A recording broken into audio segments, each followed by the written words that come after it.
حضرت ابراہیم بن ادہم رحمۃ اللہ تعالیٰ علیہ فرماتے ہیں کہ جب میں بیابان میں پہنچا تو ایک بوڑھے نے مجھ سے کہا،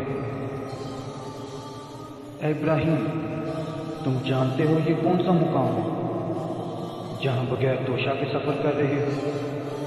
میں نے سمجھ لیا کہ یہ شیطان ہے جو غیر کی طرف مجھے پھیرنا چاہتا ہے۔ میرے پاس اس وقت صرف 4 سکے تھے جو اس زنبیل کی قیمت کے تھے جسے میں نے غفا میں خود فروخت کر کے حاصل کیا تھا۔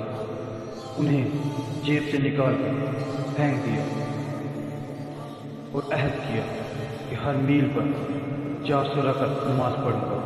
میں 4 سال بیابان میں تھا، لیکن اللہ تعالیٰ نے ہر وقت مجھے بے مشقت روزی عطا فرمائی۔ اسی اثناء میں حضرت خضر علیہ السلام کی صحبت حاصل کی اور مجھے اسم اعظم کی تعلیم دی۔ اس وقت میرا دل یکدم غیر سے خالی ہو گیا۔